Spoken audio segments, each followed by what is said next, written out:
Good evening. For those of you who don't know me, my name is Shakya Ish, Richard Peterson, and I'm the president of Tlingit and Haida. I want to thank you all for coming out to have this conversation and discussion about we understand our school district is kind of in a financial bind right now. And we want to have the ability to have meaningful conversation tonight. And I want to, first of all, thank you all for coming out and showing that you care not only about our children, but our community. In my past life growing up in the village of Kisan on Prince Wales Island, I spent 10 years on the school board. And we know that we have to have strong, vibrant schools to produce strong, vibrant community members who will continue to build strong and vibrant economies, communities for our future. And so that's really why we're here. And, you know, you can easily just start the blame game. The blame game really isn't very productive.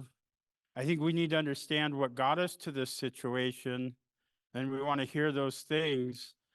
But a lot of that water has already passed under the bridge.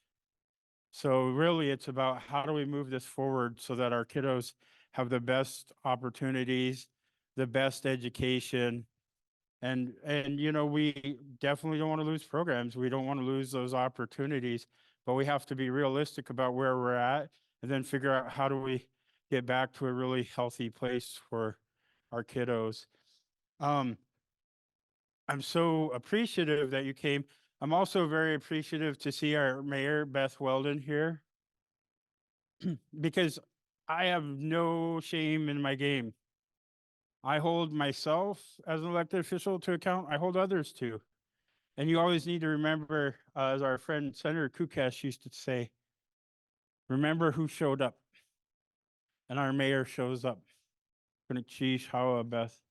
I see other council members have been here in the crowd.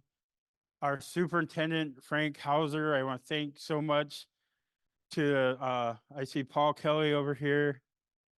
If you are an elected official on CBJ or the school board, please just raise your hand and be recognized. Thank you. Good to see you all. We're going to have probably some tough conversation today. But, you know, as an elder that I revered, who's since passed on, Cyril George would always say, they throw the arrows at the best. We're going to take some arrows. That's what leadership does. We lean into the problems, not away from them. And so we're going to have that discussion.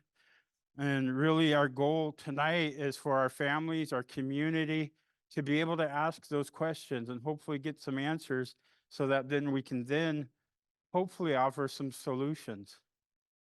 And always thrilled when TCLL is here with us, sharing song and dance. Please find your strength in them. If you want to ask that question, but you're shy, look to these kiddos who are standing out, standing strong in our culture. And find your power in them, because I do. Every time I see these youngsters come up and dance and share and love and laugh with us, I see our ancestors here. And I find strength in them because of that. So maybe as an elected leader, I'm supposed to give them strength. I don't know. But I think more often than not, it's them who give us strength. So as we hear from our families tonight, we have those in the room that have decision-making power to be here. Please be here with ears open and ready to listen, to understand. I really don't want this to be an us versus them. This is us as a community coming together again to share, hear, and listen and continue to contribute. So I'm just rambling. I would like to introduce our TCLL dance group, and after we'll have our superintendent come up. And then after that, we're going to have Misha will come up, introduce herself, and she's going to lead us through that work of making sure we're asking the questions. So gonna Chief, we appreciate you. And now I'll turn it over to TCLL.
Ginilchish anyar kusani yati kini shaudanik I Tachwasash tuga haditi Iwakshik tutleich yachana. To all of you noble people seated here, all of you honorable people, we are thankful to be dancing in front of you tonight. TCLL Dachaya Wuhan, Harborview Elementary, Kachaya. We're from the Tlingit Culture, Language, and Literacy program at Harborview Elementary School. Yanachaya Lilko Hasaya Yataskin, Inye Has Janei, Aya Gates Yuduasak, Achtuant Hun, Deshitana Ha, Dutuant Kach Kwe Yuduasak, Kagwantan Yanwasha Shadehanik City. Du tuant dat hank kakashat Yuduasak, Lukachadich City, Mark's Trail Dachaya. Hu awa in Yejuane, Yukanage Dachaya, Kuntak Dachsawa. We have our grandparents who work here with us in the program, and the one seated here next to me is Gates. She's a Deshitan, and next to her is the commander of the Yanwasha, the Kagwantan Yanwasha, and her name is Kakwe. And next to her is our grandchild, Florence Mark Shakely from the Marks Trail. She's a Lukachadi. Chat Kla has to Dutch Hanayach, Yashuka Hadi Dutch Hanayachat. I am their grandchild, the ones from Mark's Trail, Nakishan Aksaich City. My name is Nakishan. Yesh Katluk Nahadi Ayachat. I'm a raven coho. Guseich Kadachayawuhan. Hanaka Hidi. Jaganahid Yudu Asak. Our clan house comes from Guseich up along the Alsek River. Adach Kludziti du Kak Satan Yudu Sagan. That's where her maternal uncle is from. Tlachwasa Hashif Chawa. And he's our true grandfather, and that's how we're related to the Marx family. Yana Chayakoach Klak Seklut Yudu Asak. Hutsutluk Nachadich City. Right next to me is my sister Seklut. She's also a coho. Du tuant ahan kla kayak jiawu ayudu asak. Dakdin tana eksha. Next to her is kayak jiawu from the Dakdin Tan. And she's from the Sea Terns. Their crest is the Sea Tern. And then we've got over here standing Miss Yalak. She's our 4th, 5th grade teacher. Yupik Hawa. Akawa Miss Mara. Hukla Akna. Middle school IE Hastuin Yeji Yene. Then we've got Mara Early. She's our an eagle who works in our middle school program. And then Dutuant Ahan Kora Bontrager Yachetz Keen Yudu Asak Yanyedi Shawu, working with middle school and the 4th and 5th graders. And then Dutuant Ahan Miss Renee Drummond Aha, working in our 2nd, 3rd grade classroom. Akawa Kik Du Inyeje Khane Kachani Josh Jackson Akdin Tan City from Akwit. And then last but not least, next to him is Mike Justa. He also works in our middle school. Yeshkuch City is what I hear. Yehewa. Hustqua Atyatki. Kindergarten Kadach. Dachadushu Adeha City. Klechaskunwan Kwa Hasaya Yathasnak. And all of these wonderful beings right here are from kindergarten through 7th grade, but they're not just students.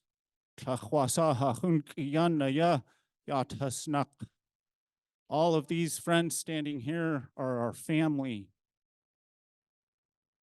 Yahweh, Gnachish. I know we've got many of our partners out in the audience. I see people from AASB here, Gnachish. I see our partners from Sealaska Heritage, from Douglas Indian Association, Gold Belt Heritage, Tlingit and Haida, the Juneau School Board, our mayor, and our superintendent. Tlachwasa atulitzin stakatwuhan achia yat yehayati yachana. Every single one of us is precious, and that's why we're here today. Hafif yeya nakajin nujin. Itu yeyati yichashitzin chawa.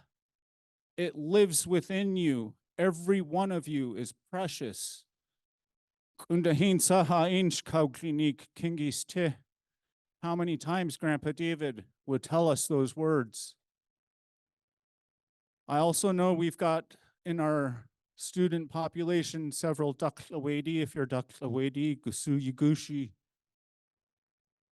I also know we've got amongst the audience, we have a Hitzati of the Daklawedi Shkendutan. She's a house leader from the Kitu Hit Nangoon. Chachwasa Gunachi Shiedai Tukha Yikashi Tuushi Yachana. We are so thankful for singing your songs tonight. Tlachwasa und Haus und Takdach akya yashe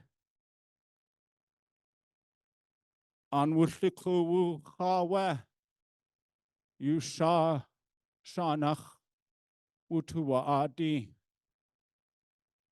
How many thousands of years ago did the world flood when we started walking up into the mountains?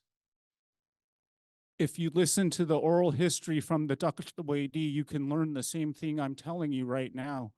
This isn't just from my brain, it's from the mouths of the Dakhtawadi leaders who have come through thousands and thousands of years for us to be here standing tonight singing their songs.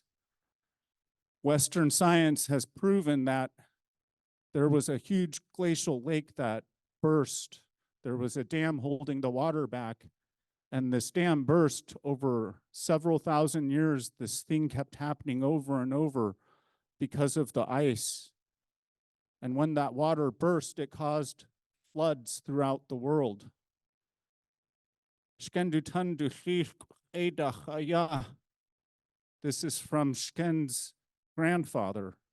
He's the one I heard on a recording tell about this history.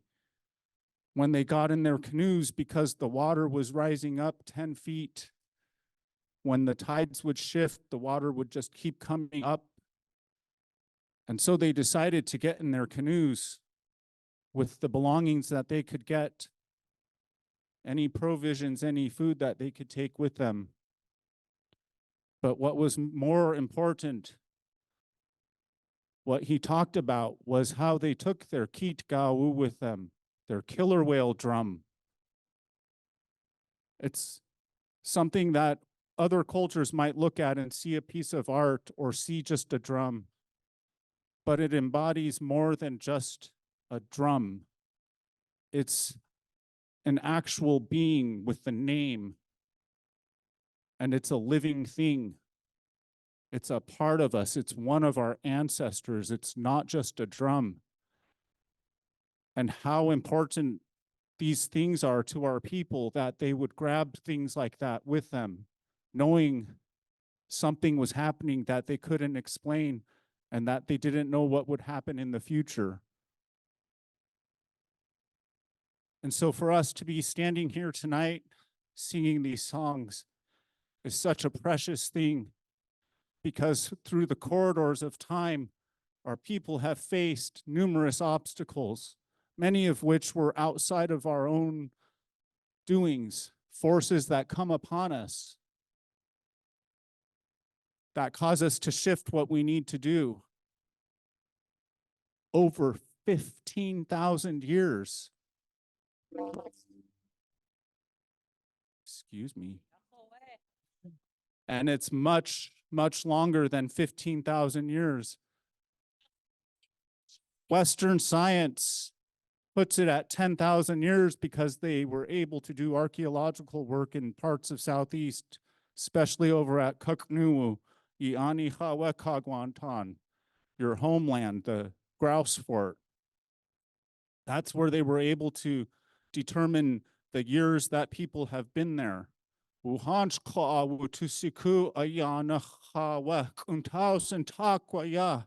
many more thousands of years our history is than what Western science can prove?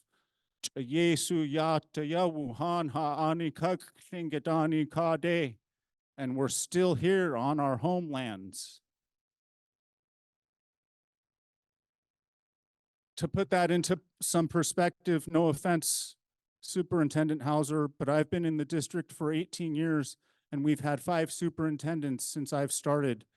Every 3.5 years, we get a new superintendent. For over 15,000 years, we've been here.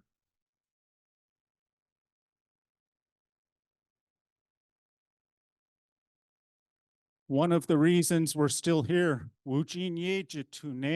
we work together. And we work together because we're family. All of us in here can find connections to each other. And through those connections, we're connected to even other people. And you'll hear people singing their father's songs, their grandfather's songs, because they're important. They carry and embody the spirits of our ancestors, the ones who had to get in their canoes and leave their homeland, not knowing what was going to happen.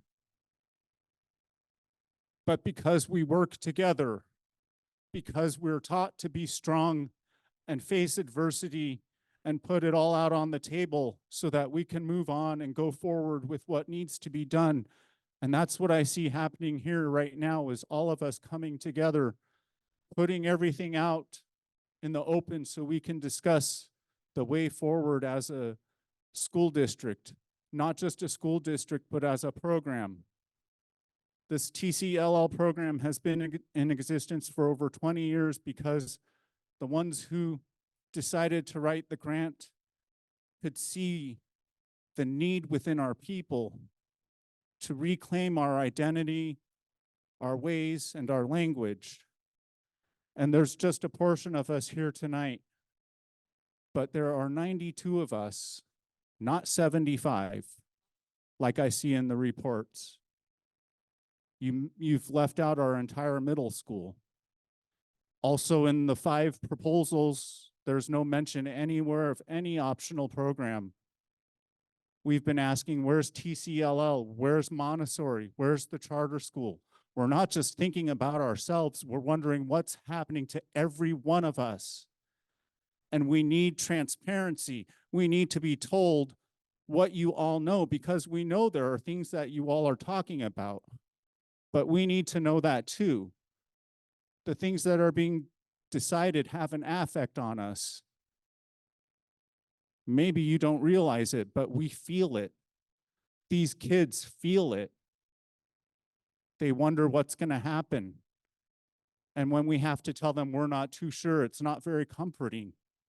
So I'm just asking that everything be more transparent. Include us in your 5 ideas of restructuring. Tell us what you're going to do. Tell us what your thoughts are. We're here to work together. We've been here for over 15,000 years, and we're going to be here for a lot longer too. So let's figure out a way out to communicate and to be transparent with each other. We surely love every single one of you in here. I look out there and I see faces who I can see your grandparents in. I look at these faces and I see the ones who've come before us. I also look out there and I see the ones who've helped our people for a long time. And I just say thank you for all of you being here tonight. G'nashish. G'nashish, Dr. Juneau School, to Dr. Juneau for composing the song from words of our elders. Atangi, our ancestors' language. Hatuyeti lives within us. Atangi, our language is strengthening. Let it exist forever. G'nashish. Idatkoa achtuasigu yisaku ya achtak hiyan adechwasitin keshkanech kla tinkadunik hakashat haschiashuka hadich hasiti Mark's Trail dach aya Hastudat kachlishi ya yeshe. I composed a song for them because of the work that this family is doing and has been doing since time immemorial. But in the more recent history with Auntie Nora Kechne and her sister Hakashat and their brother who's here right now, Pinkadunik Paul. their niece, Rachel, is sitting over there too, and her children who are also Shukachadi from Mark's Trail. I see three of you there. Goodness, sheesh. I also see our Shukachadi relative, Patty, who was brought in by Donna Walk, Austin Hammond.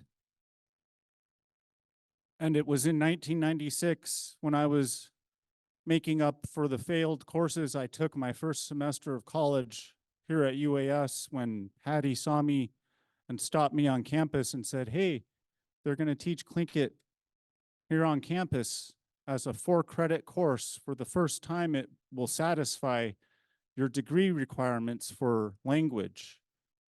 And I kindly said, oh, thanks, I'm going to go back up to Anchorage.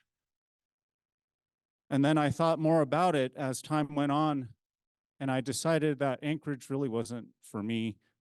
And then I thought, wow, I can learn to speak Tlingit, because I grew up like these kids did here in the Juneau School District.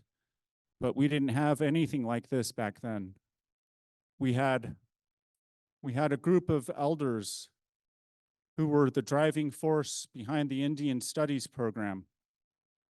And there were 6 of them that worked really closely with the Indian Studies program, leaders, elders from our community, from various places. Bessie Visaya was one of them, Albert Widmark, Paul Henry. And now that I'm talking about them, the other 3 have left my brain. But it's because of their work that my sisters and I were able to get just a little taste of what it was to be Tlingit. I remember Donna Walk coming into our classroom when I was in 2nd grade and asking, who's Tlingit? Who in here is Tlingit? And I raised my hand, and when he called on me, I told him, I'm a Raven Coho from Dry Bay. I don't remember what he said, but I remember him bringing me up in front of the class and putting a robe on me. And this is when I was in 2nd grade. And it's because our mother told us all the time, you're a Raven Coho from Dry Bay. And that's one of the reasons my first time walking in through the doors in the Sobolef Annex out on the campus here in Juneau, after I decided to stay here to study Tlingit, that I walked through the door and Nora Dowenhauer looked up and saw the Yakutat Kwan sweatshirt I was wearing. And she called me over and she said, are you from Yakutat? And I said, well, that's where my mom was born and raised. Who's your mom? Esther Brooks. Who's your grandparents? And I said, John Williams and Dee Dee Williams. Dora was her name, but everyone called her Dee Dee. And she smiled real big and said, you're my relative. And it was that moment that I felt like I was at home. And it's because all of these years, like these kids here, I remember walking to kindergarten, not wanting to go because we always got barked at because we were always late. I won't say her name, but she was really mean to us. You kids are always late. Why don't you ever show up on time? And I remember that. I remember feeling sick going into school. But it was those little pieces of our people who had the foresight to bring our community into the school, one of the entities that stripped us from our language and culture. They had the foresight to develop a program to bring across the district because this is our homeland. Yeah. And I see Barbara Ashkuga sitting here, who was she was the head of the Indian Studies program.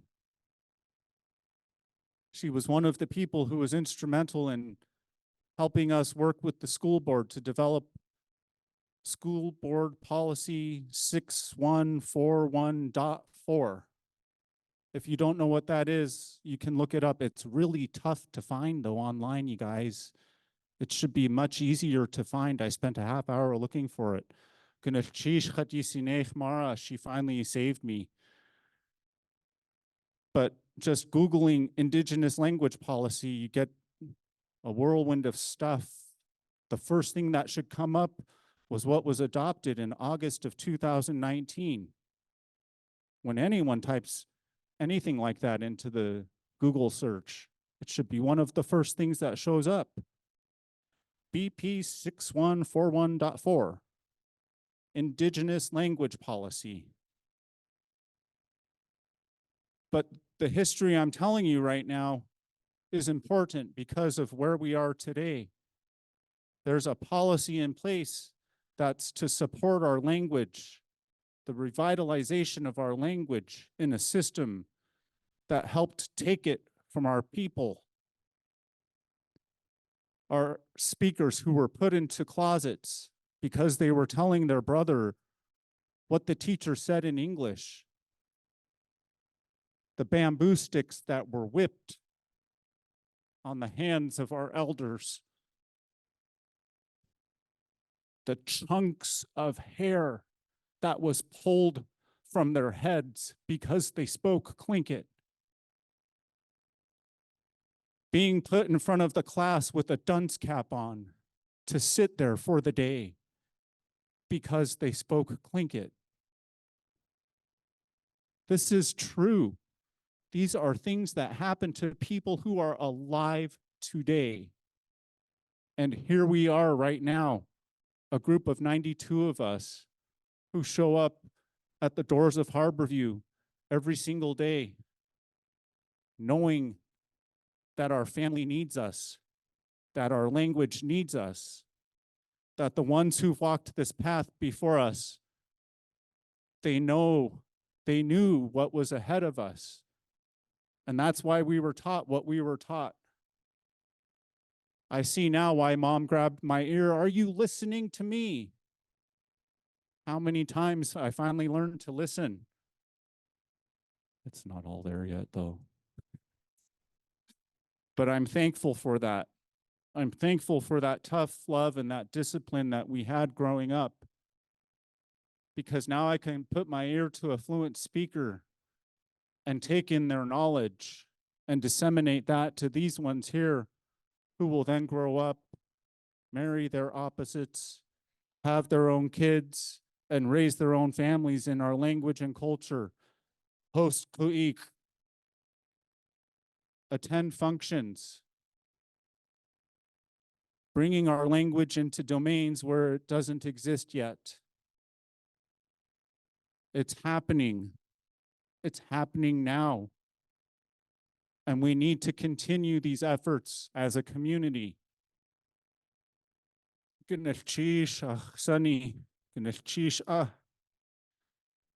So that was a long story short.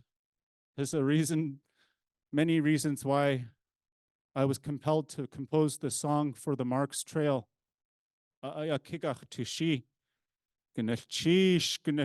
Marks Trail Kwan.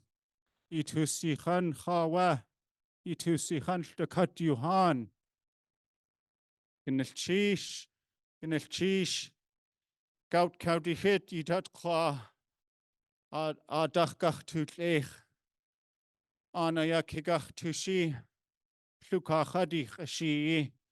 Ak Eish Jidachaya. Wushtesek and Yeosine. Hunanain. Ak Eish was from the Lukachadi, and he would walk up into the interior, up into the Athabascan country. And we learned songs that he had traded with them. And this is the one that we like to sing.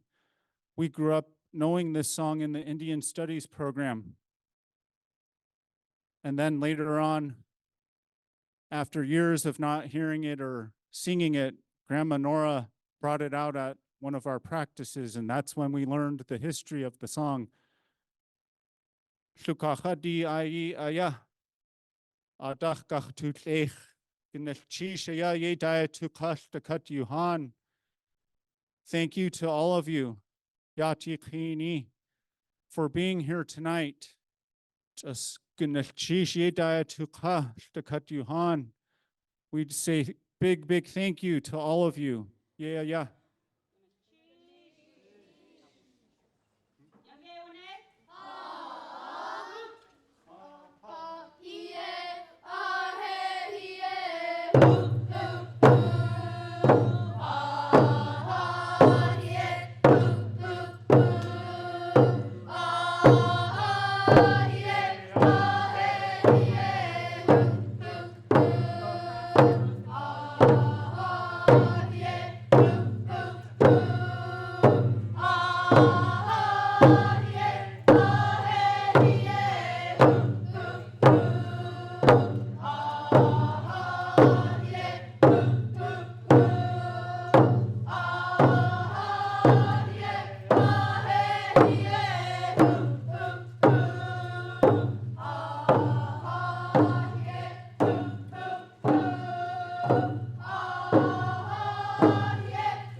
Well, thank you very much for that.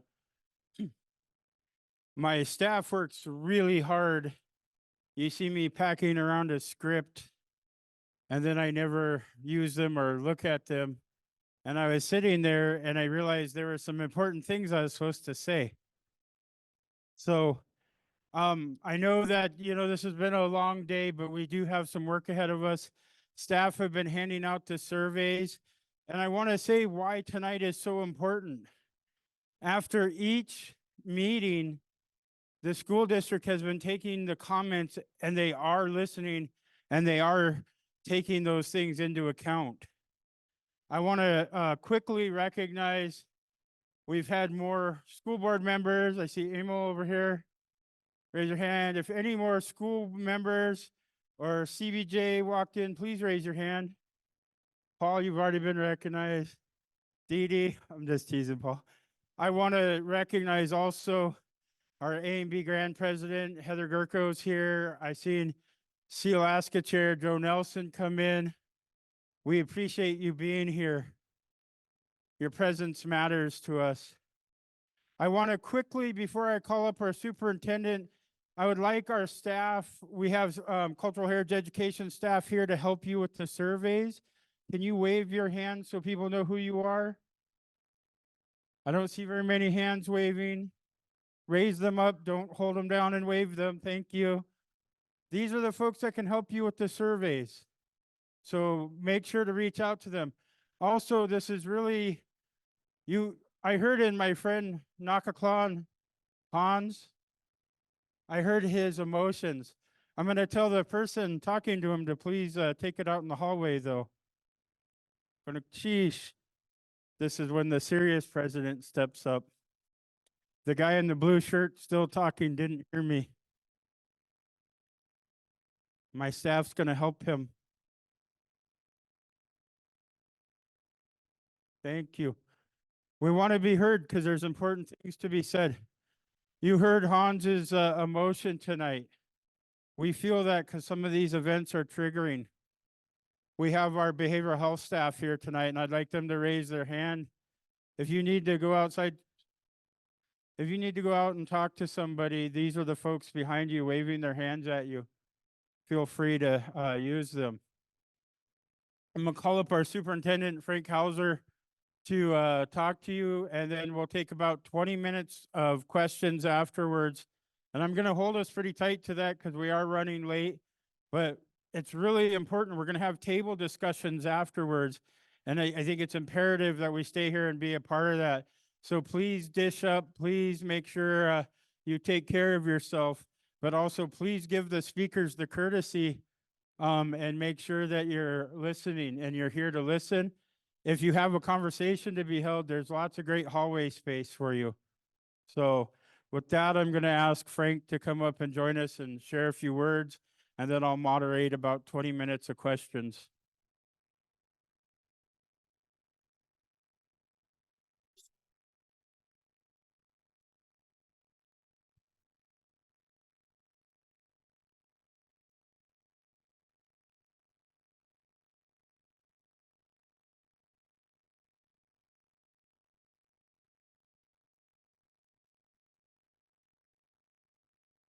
Well, first off, thank you, President Peterson, for inviting me to be here and to speak tonight. And thank you, everyone. I'm really honored to be here and get the opportunity to provide some information, answer questions, and talk a little bit about how the Juneau School District, how we got here, and make sure that I think I heard it said many times, how the community comes together, make sure we have our information, make sure we have conversations and dialogue, and get the information to make good decisions. And so thank you. I'm honored to be here, and thank you.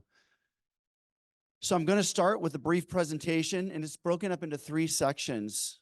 First, I'm going to talk about the current status of the Juneau School District budget deficit. And then we're going to look at some of the significant revenue assumptions that underpinned this budget. And then finally, I'll talk about how the Juneau School District moves forward. So when we're talking about the Juneau School District budget deficit, this is currently where the Juneau School District is at in the deficit, as well as for this school year, for the FY24 school year. So after a recent independent audit, I brought in an experienced school finance specialist who spent the holidays going through the district's budget line by line. Ms. Pierce prepared a revision to the budget that was developed and adopted last spring. That budget that was adopted last spring actually overstated district revenues by $5.9 million. It also understated the district expenses by $2.1 million.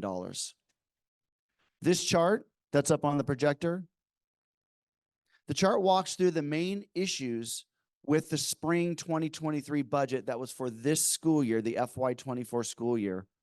On the left is the spring budget, and on the right are the corrections. You see the overstatements, miscategorizations, and understatements that needed to be corrected. And I'll draw your attention to the PERS and TERS overstatement and miscategorization in particular. The corrections resulted in a $7.6 million projected deficit for this school year, the FY24 school year. But it also included the deficit that was discovered during the audit for the 2022-23 school year. That brought the district to a total deficit of $9.5 million, 7.9 or 7.6 for this year's projected deficit, and 1.9 for $2 million from last year. When Ms. Pierce and I presented on this budget revision on January 9th, I announced a goal of identifying $1 million in savings. And I'm pleased that the district has exceeded that goal and identified $1.65 million in reductions. And you'll actually see those reflected on the bottom of that form and on that chart. And these included reductions in operations and excess budget identified in health insurance. And just today, I sent another email out to families and staff saying that we're not done there. We're still going to be looking and trying to identify more savings. And I've set another goal for another $1 million to try to find and identify savings to help with this deficit, to save programs, save our schools, and making sure that we're able to provide a high quality education for all of our students. In looking at that $1.65 million reduction that was identified, that actually brings the projected FY24 deficit to just under $6 million, plus the carryover deficit from the 2022-23 school year, for a total operating fund deficit of just under $8 million now. So how did the Juneau School District get here? I don't have the full historical picture on the budget process from last spring. But one thing I'll point out, which I think is instructive, is that last spring's budget contained a series of revenue assumptions. District administration gave this budget presentation last year to the assembly. You'll see here there's an assumed BSA increase, the base student allocation, beyond what actually materialized. There was also an assumed increase in enrollment. And here's that assumed 84% increase in the PERS and TERS on behalf. The budget from last spring overstated district revenues by almost $6 million. That was the most significant issue that got us here. Those assumptions in turn supported another assumption, that the Juneau School District could continue with its current expenditures and operation costs, and even lowering the pupil-teacher ratio last school year. To move forward, the community needs to be really clear-eyed about the seriousness of the current and ongoing deficit that was identified from as early as 2021-22 school year, and also clear-eyed about revenue assumptions.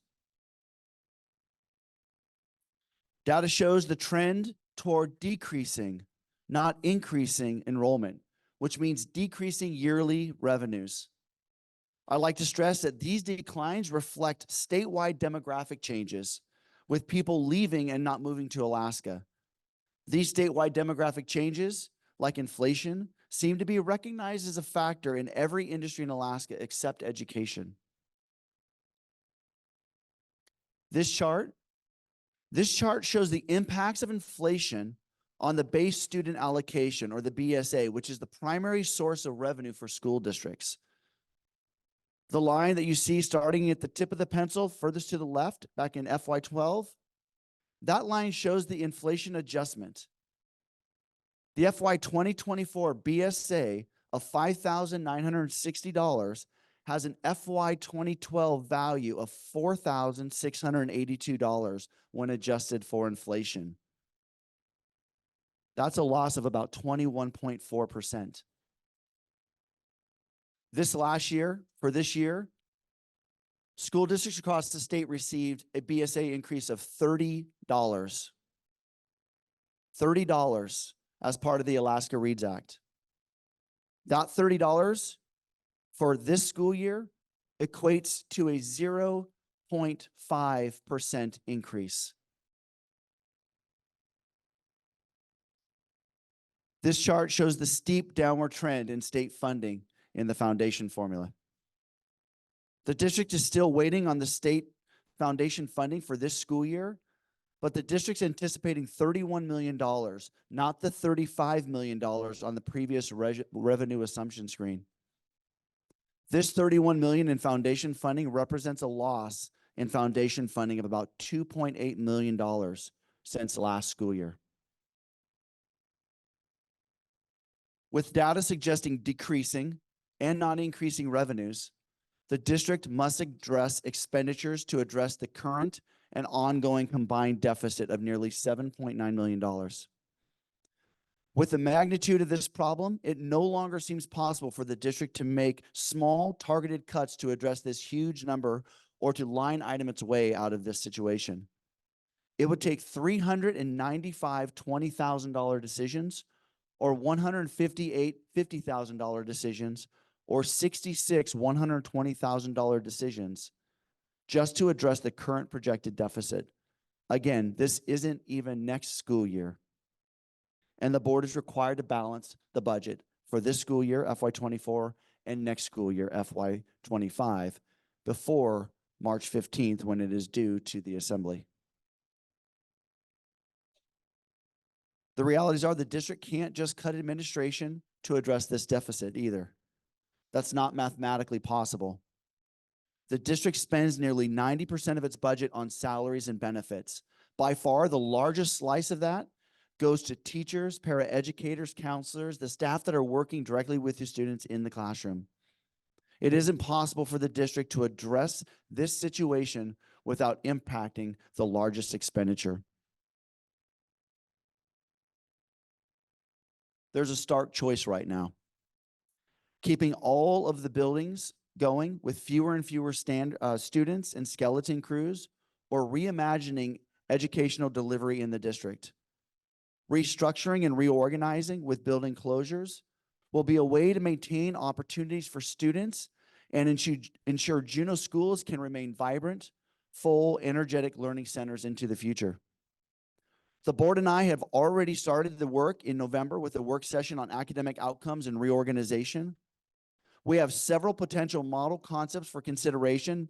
We actually started with 3 potential model concepts that were presented earlier and just took some discussions on that. And after feedback from staff, students, and the community, 2 more models were added.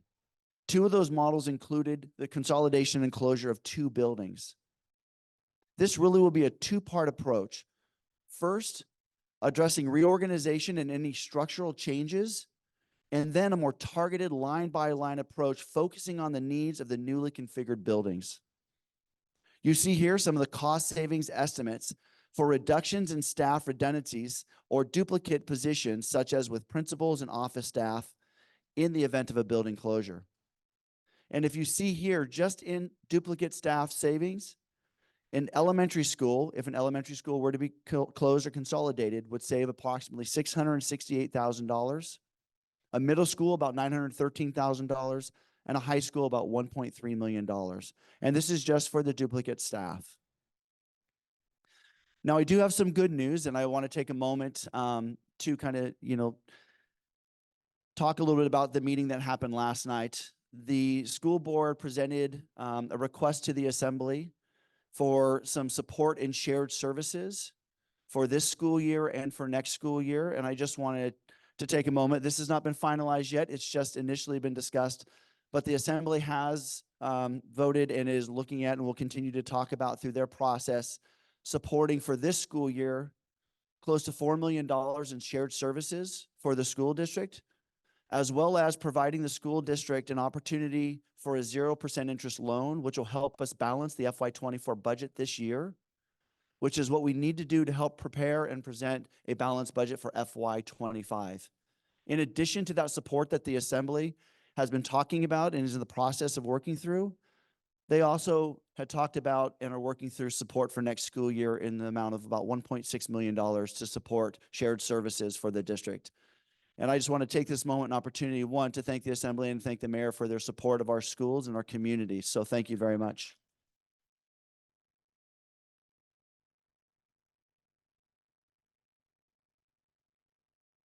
So for people who like to see things visually like I do, we actually have a new chart that illustrates some of the proposed reorganization concepts, but it's broken out by grade level. And I think this helps. Originally, when we were talking about the 5 models, the 5 models were really concepts. They were to get people to think about different ways and different structures that we could approach potentially reorganizing the districts or the schools in the Juneau School District. And so this approach in this model really shows the grade level breakdowns.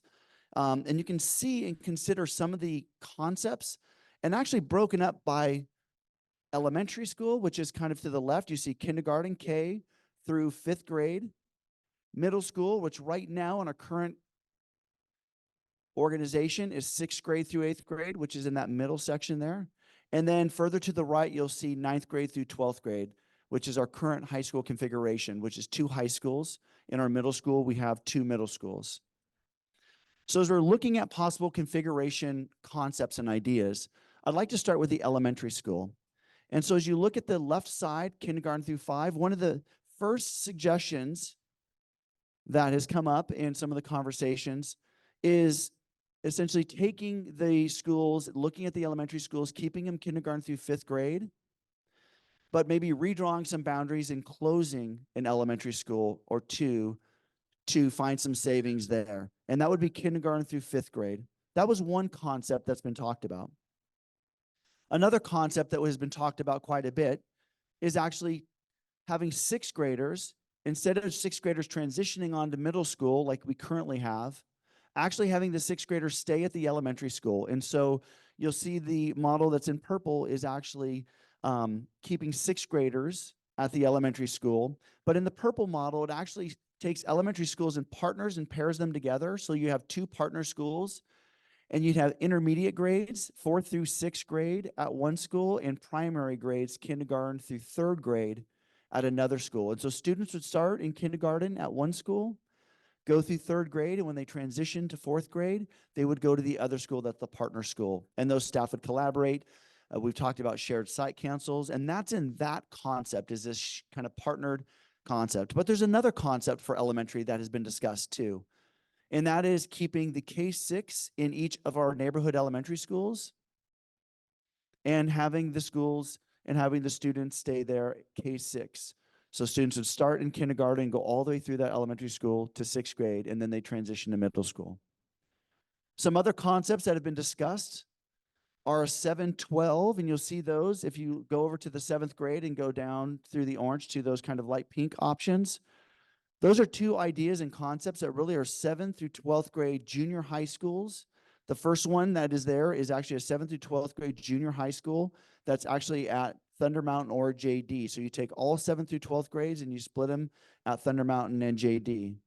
Another idea and a concept is taking 7th through 9th graders at one school and then having 10th through 12th graders at another school. And so those are some of the concepts that are being talked about as well. And then the last two concepts that I'll share, before I talk about our optional and alternative programs, are the bottom two. And so in the middle at 7th and 8th grade, those kind of pair with the two kindergarten through 6th grade concept ideas. So for example, if you take just the bottom row right now, elementary students would start kindergarten through 6th grade. And then the middle block that you see is actually consolidating your 7th and 8th grade, because 6th graders are now in the elementary school. 7th and 8th grade students can consolidate at one middle school. And so students would progress from 6th grade to the one middle school.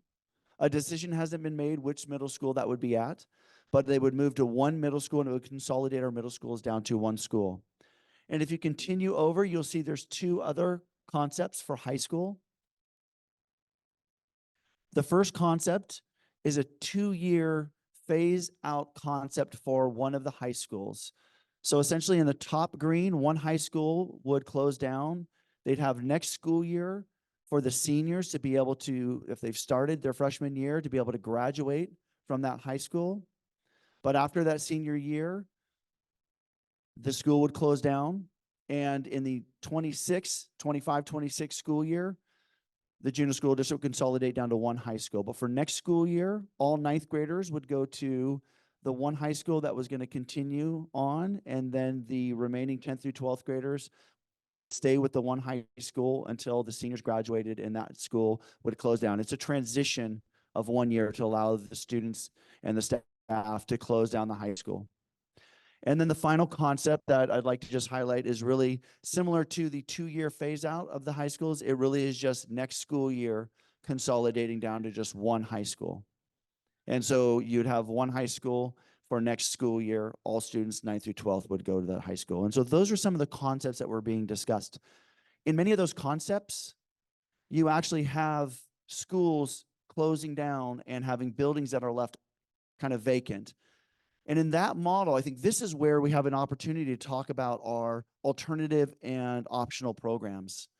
Right now, one of the reasons why the alternative optional programs have not been talked about, and that was not the intent to cause any concern about the optional programs or the alternative programs, because these are programs that we value, we know are good for kids, they're good for families. When we talk about schools of choice in the Juneau School District, that is more choice than you'll find anywhere else around. Our alternative programs, TCLL, JCCS, Montessori Borealis, Homebridge, Yokosuka Dakihiti. Those are schools of choice. Those are schools that we value, that families value.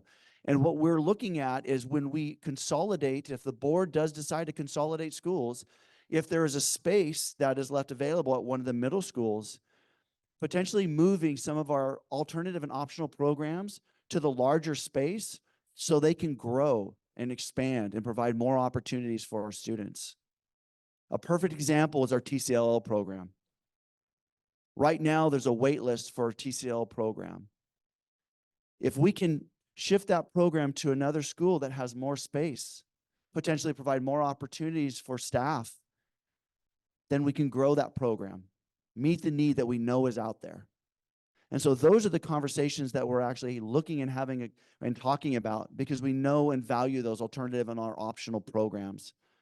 And so I really want to just, one, thank the TCLL dancers who are here today and the staff that work with them and the community members that work with them, because that is such an important part of this community. It's such an important part of the culture for these students to experience and be connected to the land. And I, for one, am honored to be the superintendent of a school district that celebrates and recognizes our students and our cultures. And I want to just really commit to that support from me. And I know the board also is supportive of these programs as well. And so I want to apologize for not talking about the alternative programs early on. The intent was not to cause any fear or concern. The real reason was to look at our neighborhood programs and the concepts and see how we can continue to expand and support our alternative and open optional programs as well. And so with that, I just wanted to, say, Gulashish, thank you for giving me the opportunity to speak tonight. I know there's going to be some questions, but that actually concludes the presentation part of what I was going to present. Thank you, Superintendent. You want to join me over here at the, I have a feeling we'll be here a little while. There's staff here with microphones. If you would like to make comments, questions, please feel free to raise your hand and our staff will come to you.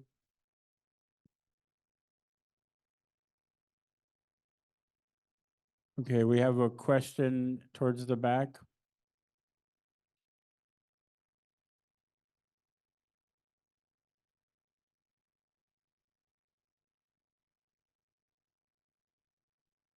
I'm sorry, you got to hold the microphone close to your mouth.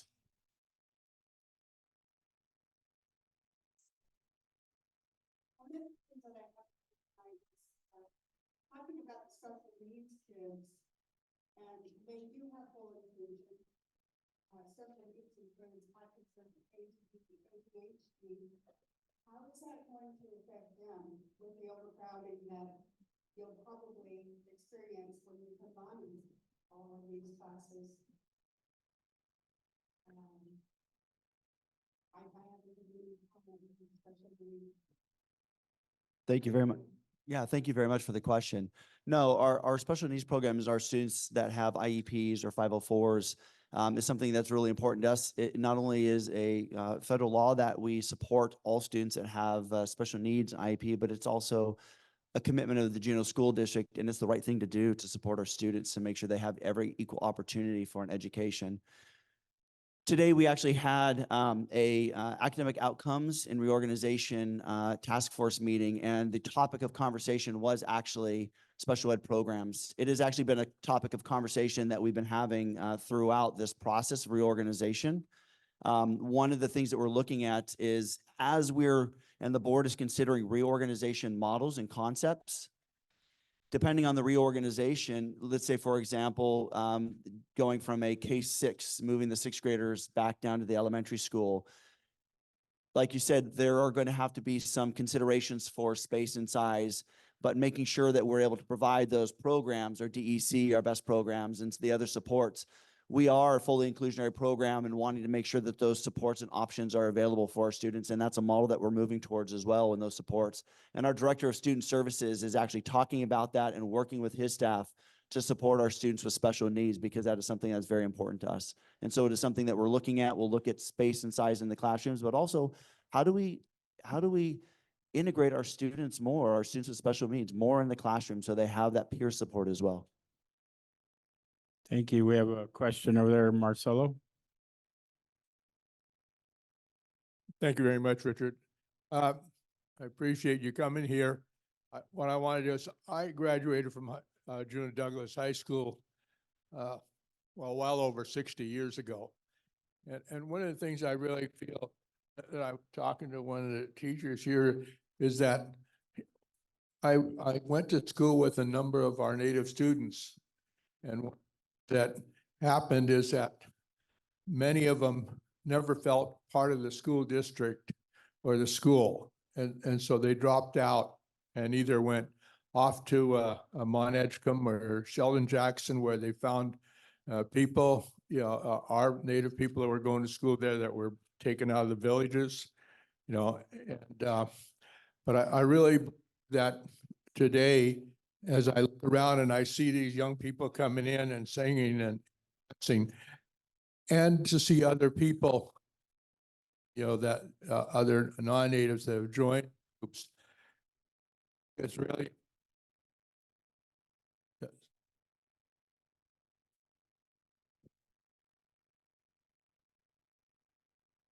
Whatever the school district does right now, I think it's really important that these students really believe that they're part of the school district. If they're not part of the school district, you'll either lose them, to other schools, or they'll quit. And that's very, very important. I think today, as I watch our Native students who have gone on to college and have gone on and furthered their education, it's been a tremendous pride for me to watch. Many of my nieces and nephews, have gone through that. So I hope, and I know that the state has a very big difficulty trying to fund school districts. They don't seem to have any problem in finding funds for their pet projects, but school districts have, throughout the whole state of Val, has had major, major problems. And maybe that's something we need to start thinking about, who we vote in. All right. Thank you very much. Thank you. Right next to Sarah, right next to you.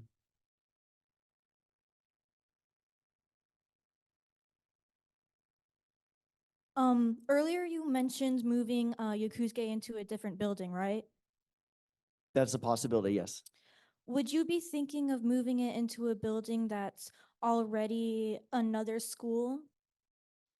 Potentially. For example, if we were to, or the board were to consolidate and one of the high schools or one of the middle schools was open, potentially putting some of the special programs and the alternative optional programs at that school to support the students and have more space is an option. And it's a potential option, yes. Okay, thank you. I am all for Yokusuke having a new building because our building already has a lot of issues. But also we have an issue with sharing the building with other schools, like the school upstairs and JDHS, such as the Snowball, which was planned entirely by JDHS but held in our DIM. And also we barely get to use any of the utilities at YDHS, which is frustrating as it is.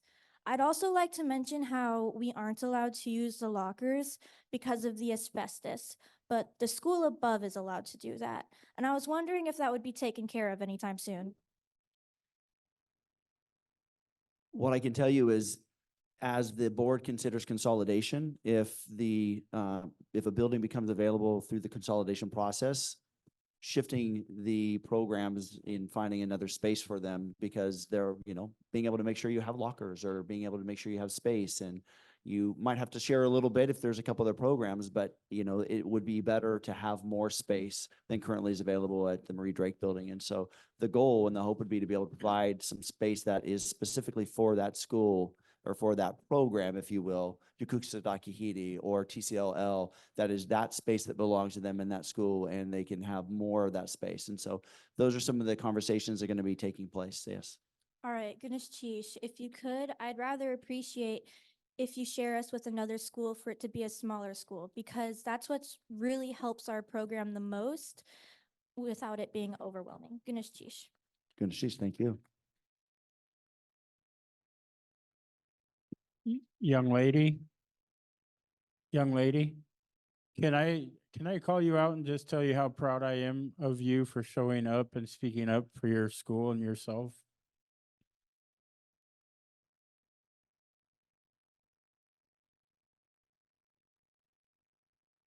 I think they're over here.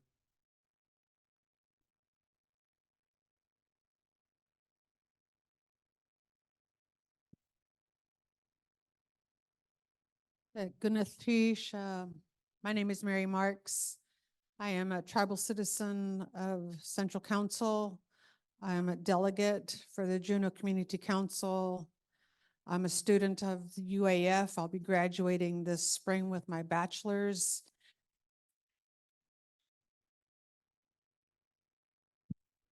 And I have all my children back home in Alaska. I want to thank you, President Peterson and Tlingit and Haida, Mayor and our school district board members, and all of you for being here for this important opportunity for our voices to be heard. I was looking at your reorganization concepts, and I really like the idea of keeping all the grades K through 6. That just sounds logical. I mean, it worked in the past before we separated the 6th grade to the middle school. I like the idea of consolidating 7th and 8th grade, but as we know, we have currently 3 middle schools that are that we have spread out here in Juneau. And I'm kind of wondering, is that gonna, if we put them all under one roof, as I read this, what building are you thinking of? So ultimately, the decision for consolidation and a building choice would be up to the board. So I don't want to speak for the board. Those will be conversations that'll start happening at next Tuesday's board meeting on the 13th. So next week, as they're going through and looking at it, capacity is an important piece. So having the 7th and 8th graders together, looking at the total capacity, making sure that they're able to fit in a space and have potentially room to grow, but also a space that has the opportunities for more programs, because that's one of the benefits of the consolidation.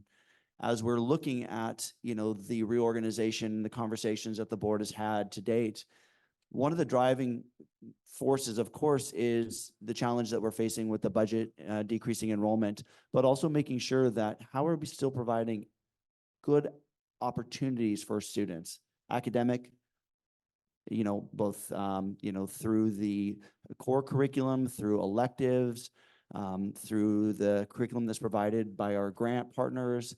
So making sure that depending on which building is available, that there's enough space there to have the students, but also have plentiful programs. Because now that we're able to bring all of our 7th and 8th graders together, we're able to provide more opportunities for them, because we take the resources of 2 buildings that might have been, not as full, and consolidated them down to 1 building and been able to really provide your art, your music, more of our language courses, Northwest Coast arts classes, and a lot more opportunities for students to be able to explore and engage and connect to school and connect to programs that we know are good and benefit students. I thank you for that. Because what I see happening is that we currently have in some of our elementary schools on their grounds, these houses.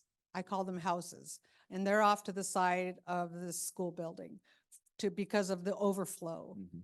So that's what I see happening with our middle school, even though it sounds like a good idea, and we all know that the enrollment is declining. But as you heard, we are still here. The high school piece of it, I have mixed emotions, but I'm willing to hear how the rest of the body here feels about consolidating our high school back together again. I realize that it's going to take away from opportunities and other class opportunities and electives and et cetera, et cetera. But if that does happen, maybe perhaps one of the high schools, and I'm thinking JDHS, be used as a middle school just because of the layout of the land has more opportunities. There's more than upstairs, downstairs. We do have a ground level. So there's opportunity there to have that cohesiveness for our middle school. And should the board decide to consolidate the high school, I would think it would have to be Thunder Mountain, just because of the layout of the land there, of the parking spaces. We do have students that do drive their own vehicles and so forth. But I personally like the middle opportunity, but I'm still open to other ideas and suggestions. And I too, just like we heard from Hans, the importance of hearing about TCLL program. That's probably the most important education for our people that is receiving a viable and adequate education. And now that we're moving into middle school, that's even more important. So if we can think about that and perhaps maybe sharing JDHS, I'm just throwing these ideas out there. So to have the opportunity of sharing JDHS, if there's opportunity to move the middle school there. So I'm just like the rest of the community here, throwing some more ideas out there and causing more confusion or more hatred. So I appreciate you really being here. This means a lot to me. I'm a former school board member myself, and I've been to the point where we had to go out into the communities and just really try and draw them in, and we were lucky to get half a room. So this means a lot to me to see you here, and our mayor and some of the board members here to really hear and take us to heart and have that serious conversation. I know it's not going to happen overnight, but I'm thankful that you're here and taking this serious, because I've been in situations where I voice something and my words are just put underneath the table. And I feel that we're beyond that. We're all adults here, and we can have this civil conversation. Gunath Chish. Geez, thank you very much. Thank you, Mary. I have to comment, I've known Mary many years, and she's been not only a school board member, but a president. I look at Barbara Caliente lady. There's so much expertise in this room in education that I believe that the answers are here, and I don't think you're causing problems or anything. We have to lean into these hard conversations if we're gonna make a difference. So gonna choose to you, Mary.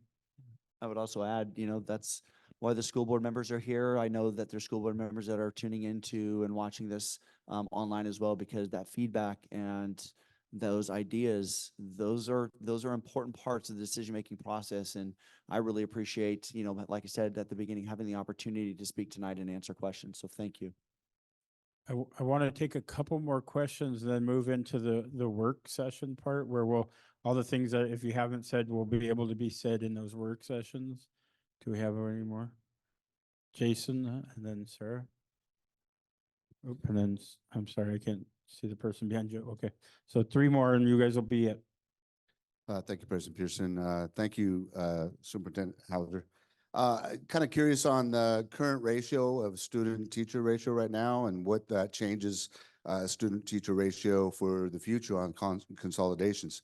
And then I'm also curious about, how this affects our teachers in our communities. So you're talking about consolidation and saving money on personnel, people that we pushed to go into school to teach. So I'm kind of curious on that.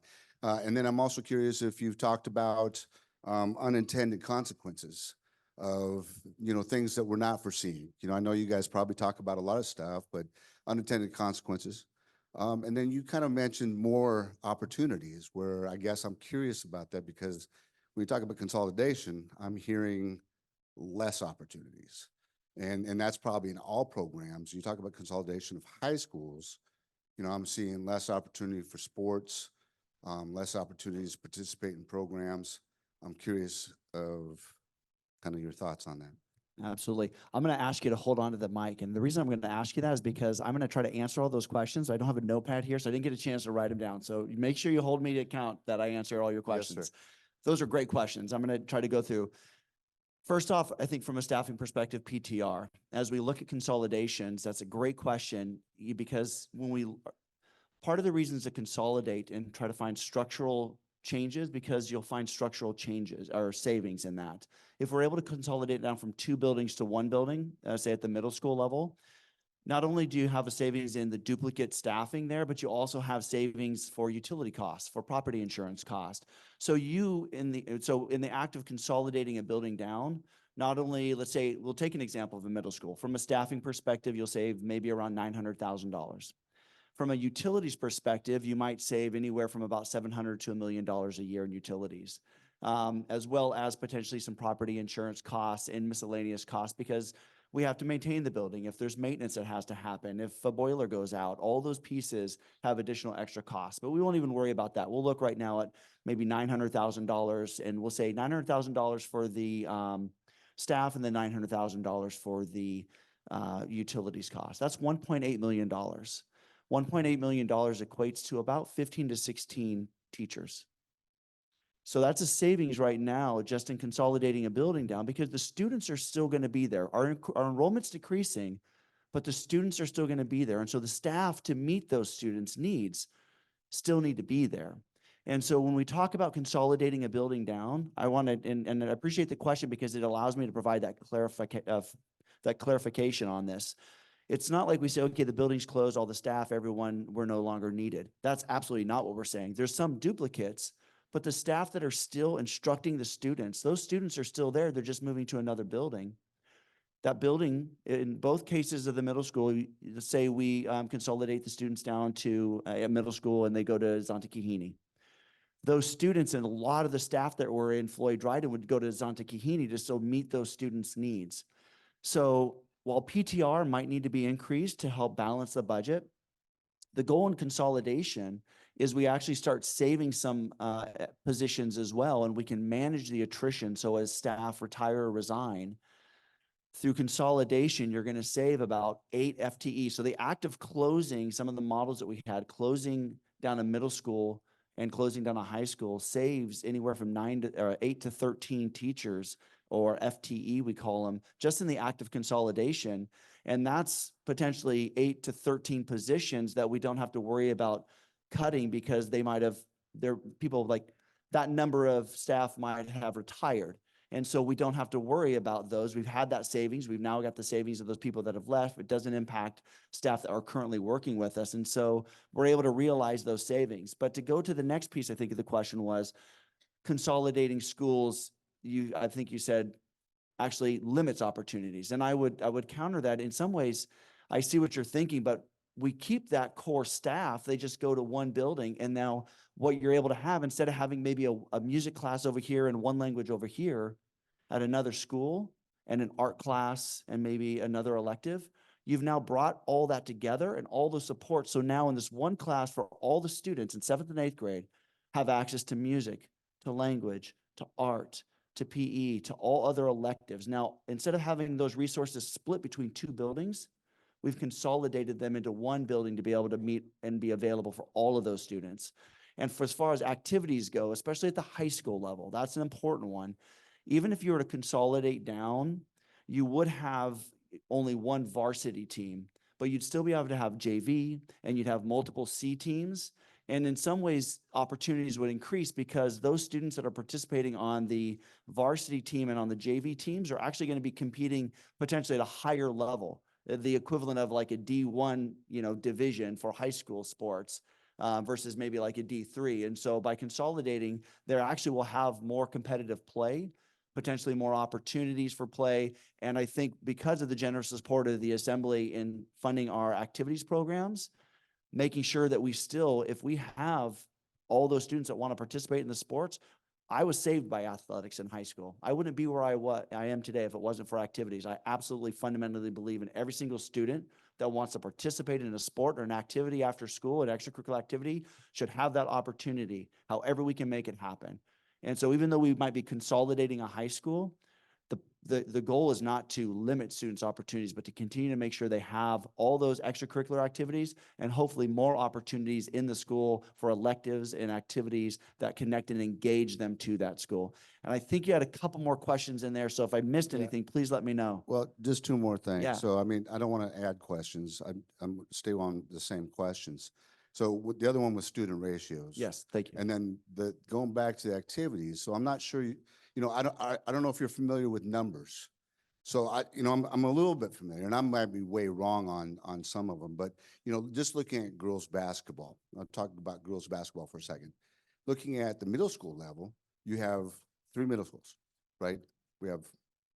I'm sorry, two middle schools, right? And at both middle schools, you're looking at close to 70 girls went out for basketball this year. So that's 140 girls that you're now saying we're going to consolidate once they get into the high school level. So I mean, that's just one aspect, and that's just one sport. And that's when I'm talking about limitation of what we're looking at consolidation. You just spoke yourself about the importance of sports. So I believe in sports too, as a big time teacher of life. I don't want to get into a bunch of stuff, but anyway, the other one was student teacher ratio. Yeah. So student teacher ratio right now is at the elementary level for primary, kindergarten through 3rd grade is 23.5. For our intermediate, it's 26. For middle school, it's 25. And for high school 9 through 12, it's 26. The realities are that those numbers, as we're looking at finding a balanced budget and the board is considering balancing the budget, some of those PTR numbers are going to have to go up as we're looking at the numbers. Until we know what the consolidation looks like, what the enrollment numbers are going to look like, projected enrollment numbers, it's hard to say what if the PTR ratio is going to go up and by how much. But the realities are PTR is a potential to increase to try to balance the budget moving forward. And then that's where it ties to that PTR and some of the savings. I hear what you're saying with the activities and the numbers. Part of the conversation too, though, as our numbers continue, the enrollment numbers for the district start to decline as well. When we're talking about the middle school and the students that tried out for basketball, if we had 6th through 8th grade there, those 6th graders are going to be back at elementary school now. And so potentially looking at providing the opportunity for activities at the elementary level. So the middle school might not be as many people that would be trying out, but they come together, still being able to provide that support for them to make sure that they have the opportunity. But the other thing I think is important is, while I absolutely want to continue to support athletics too, I also want to make sure that our elective opportunities and our activities, our languages, all the different opportunities in our middle schools for academics are available as well. And so that's the other balancing piece that we have to look at too, is we want these opportunities outside of school, but we also have to make sure we're providing plentiful opportunities for students inside of school during the academic day. And that's where the consolidation would support and potentially, in most cases, expand those opportunities. Thank you. Before we take the next question, school board members Amber Fromhurst and Elizabeth Siddon wanted everybody to know they are watching live but couldn't be here. Sarah? Good evening. My name is Sarah Dibdahl. I'm the parent of one student in the district, but my 2 older children have graduated and grew up here. And a few things that I just wanted to note for our leadership. And I was sure hoping to hear from some of our students, because they had some powerful words to share. Many of our families are intergenerational. We come from a community, we're communal, and our families rely on often the older siblings and cousins and others. Mic's out. Okay. To help in the school transitions. I saw the presentation, and it clearly first goes to like the numbers that are going to be saved, and the consolidation or closing of a high school is the easy one, right? It's the biggest number, close it. And it strikes me that there's so much conversation about the dollars instead of the impact on the children that's going to happen here. And the children in your community for this school district is your greatest asset. The moment we start limiting opportunities and we start consolidating, we start closing, and we just focus on those dollars, if we think we have a problem with out-migration right now of working families, it's going to plummet. It's going to plummet, because what people want is they want quality education where their kids can thrive and they can go beyond Juneau. And all we keep hearing about is cutting, cutting, cutting. So I hope we can recenter on the impact of our children and not just the dollars, because that's all I'm hearing tonight is dollars, dollars, dollars. For our families, it's hard not to get emotional thinking about TCLL because I've watched it over the last 20 years. And there isn't parity in this community when it comes to optional programs. That's just the hard truth. There's not. Other optional programs are afforded transportation at the cost of the district and provided funds at the cost of the district. And TCLL for years has had to rely on grant funds and private entities. Grant funds and private entities such as our tribe, SHI, to make sure that those stay open. They're some of our most vulnerable families. Some of our most vulnerable families are choosing because they know the importance of our culture and our language. They have to find the means to get their kids to school. But that's not across the district with these programs. And so I ask, when you start talking about housing and where you're going to put these programs and how you're going to consolidate, I feel like our kids have been carrying that burden and saving the district for years, and that the other programs be held to that same. And they carry the burden as well when it comes to how you're going to make this work. I think the last thing that I want to leave with is two of my kids, when they wrote their college essay, talked about how they had to hide themselves as Alaska Native kids because it was the safe thing to do. Two, the first one, I was blown away. Second one, 10 years later, boom, same conversation. It was safer for them because they're white passing to not identify as Alaska Native because they are not safe in our schools.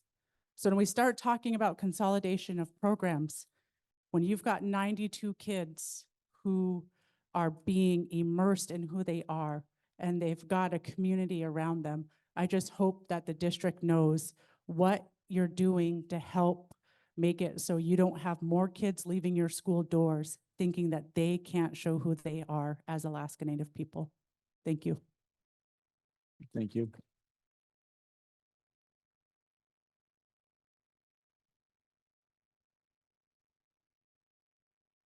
Hello. I know it's been a long day, and I just want to thank you all for showing up for our kids. My name is Rachel Lawrence. I've lived in Juneau for 25 years now. My oldest son was a proud red shirt, and I did a research paper in college about the impacts of the TCLL program. And it was started to help give children in the Juneau School District pride in who they are and where they come from. And I appreciate that. And I think the TCLL program was very instrumental in my son graduating high school and then moving on to college.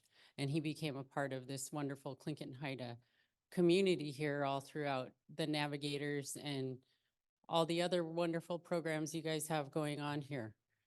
Now, we talk about the numbers, we talk about out migration, we talk about what is happening, and I don't have any of the solutions for the whole entire school, but what is alarming for me as a mother of 3 children, 3 beautiful Tlingit children in this school district, is the fact that by the numbers for Alaska, 44% graduate from high school. That is shocking to me. That means 1.98% of my children would graduate based on what Alaskan schools are doing for their children today. And so, I know we need to do things to help people move to Alaska. And, the only place by the numbers that has grown, in the past few years is Skagway. Now, maybe that's an access issue. And so, I don't know, but I'm willing to learn. I really want to say, you know, I support the Juneau School District. I support sports. Like you, I probably wouldn't have graduated from high school if it wasn't for sports. And go on to college and then graduate from college and be able to live in this very expensive town and provide for my family. So, thank you for showing up. And, you know, by the numbers, it's scary and stark, and we need to do something like keeping TCLL to help our native population who is already, I don't even want to know what the numbers are for just the native population. That's just statewide numbers. 44% graduating. Alaska needs to do better. And thank you for your time. Thank you. Okay, we're gonna take the last question from Paul, and then we'll have Misha come up and lead us in the next part. Finish big, Paul.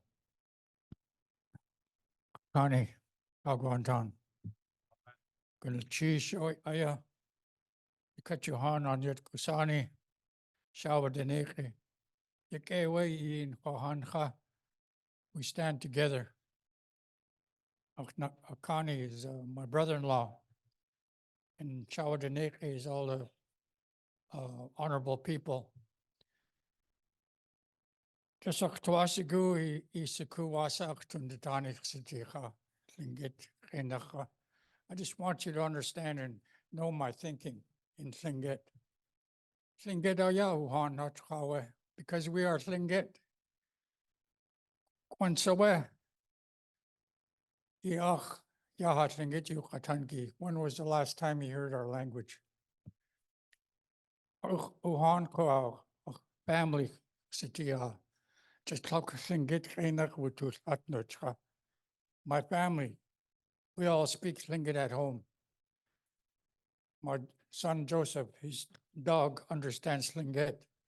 So others should know how to understand Tlingit too. It may be somewhat silly, but I remember what my son said a while back. How many years? How many years? I remember working for the Indian Studies program in 1970s, trying to teach our children Tlingit. How many years ago is that now? 30, 50, 55 years, somewhere around there. And the teachers should be learning too the Tlingit language, not just our children. How many teachers,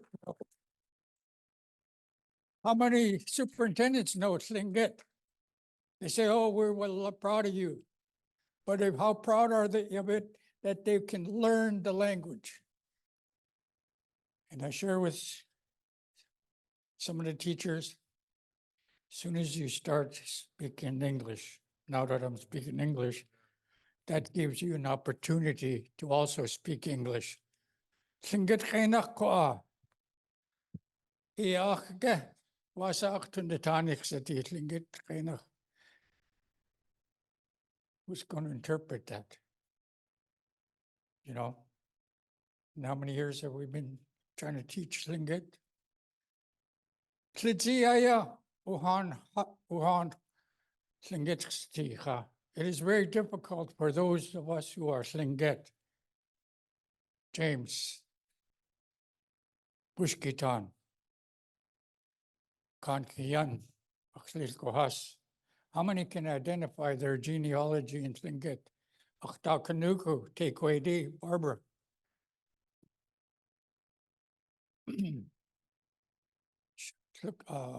Wishkitan.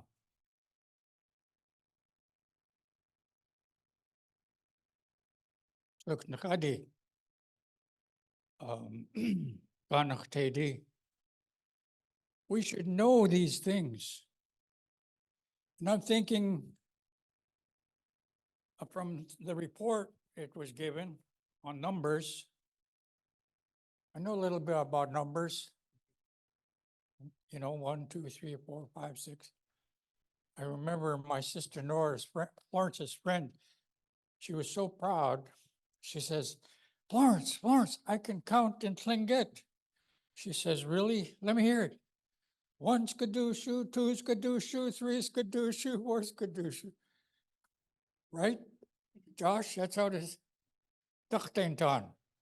Akhlil kohas. When we begin identifying our families, when we have a kuik, it's about family unit, not who's my opposite, like I hear. I think one of the things I asked the question to an individual, what did they do when they first came to Alaska? Russians and Americans, what did they want to do? Can anybody answer that? Really? Didn't they say we got to change them? We got to change us. Have we changed? We're still trying to fight and keep what we do have as Tlingits. I'm proud of these young children who can sing Tlingit. Very beautiful. Teachers are very, very good. And so we have these programs in the school. You talked about the programs. Students. You also talked about the students attendance dropping. I would say why? Then you have teachers who are dropping. I say why? And then are these teachers taught that we have these programs, that there's Tlingit being taught in the schools? I want these teachers to learn about who we are, not just the teachers there, but to also be respectful to our children, not to ignore them or walk by them because they're in a different program. They are being educated in the educational school system. And it should be all together and welcomed and encouraged each other. So I think the deficit was, you were saying, but the less students that are coming to school, the less money you get. So there's nothing really said, how are we going to retain our children? How many children are not going to school now that should be in school? How many teachers quit because maybe they didn't like the way it was being run? Those questions, I believe, needs to be answered to help that deficit. It's simple. I get lost in all your rhetoric, I guess that's what I would call it. We're going around in a circle. I think the way that's set now, for K through 5. I was in school where K through 5 were. And then I went to the middle school, 6 through 8. And also went into the high school and teaching these children. But the most thing that these children need is validation from the adults. And what is that validation? Is to recognize them and look at them and say, good morning. They gave me a thick book, How to Greet Kids. I doubt if they even looked at that book. I said, that's not our way. They want me to say it in Tlingit. Good Lord. It sounds funny in Tlingit. But I just wanted you to hear the language. I'm an educator. I've been working with the Indian Studies since 1970. Does anybody really recognize that? Does anybody really know? And how many years I say? Oh, I've been 12 years, 50 years now. 50 some years now. When they first started the Indian Studies program, I'll go with my dad was there, my mom was there, my oldest brother Peter was there, my other brother Jimmy was there, my other brother Johnny was there, my other brother, my sister was there, then I was there. 7 family members working in the Indian Studies program. Why? because we knew our culture, we knew our language. And then no one really wanted to be Tlingit then, because of all the rhetoric and all the things that maybe they heard in school. There's things that occur to us that you can't really say, but it's looks, it's how you're treated, how you're ignored. When Tlingit culture is that you validate people, you say hello, or you just acknowledge that you see them. Simple things. But when some people like to try to look at them, they don't just walk on by. In Tlingit, that's very disrespectful. But I thank you all. Kunuchish, Shawadaneke, honorable people who come from honorable families. Kunuchish Achechis to Johan, President Clinton Haida. Kunuchish Gauch Chitiate. Thank you for giving me time. The Superintendent Kunuchish for listening. Yewa.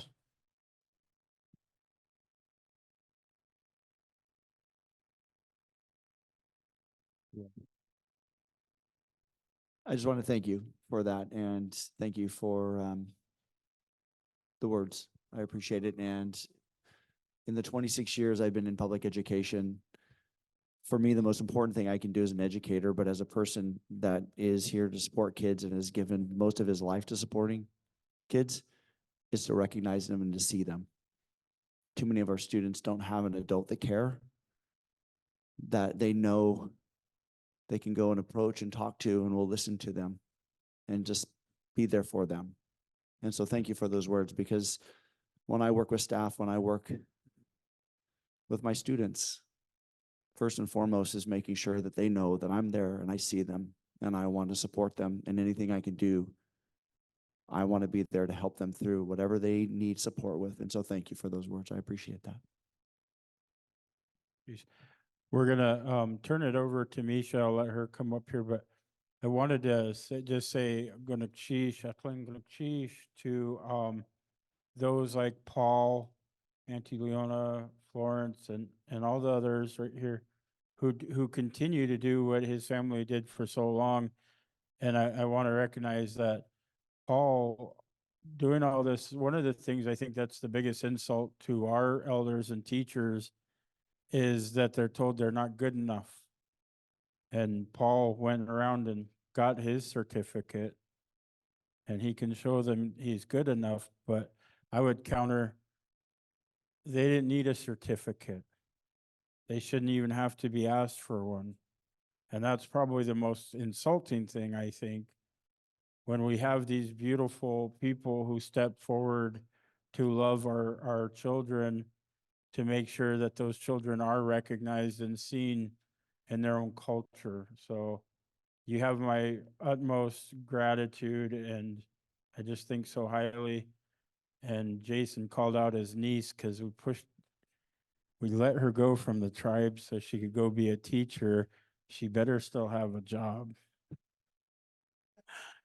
Sorry, have to use Tlingit humor too. But I'm gonna turn this over to Misha now. I want to thank everybody for being here again and for indulging me and others to listen to us. Thank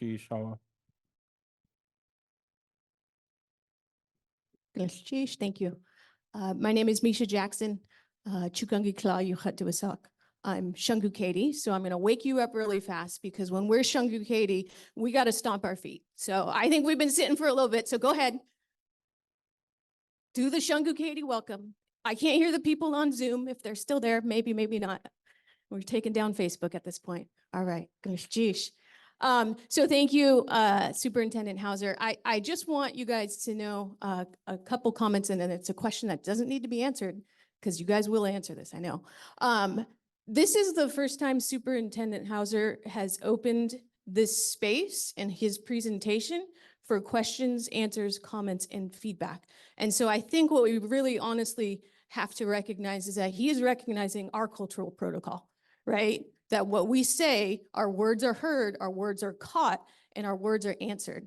And so I think we should give him honestly, stand up and give him a round of applause because he came to our space and he answered our questions.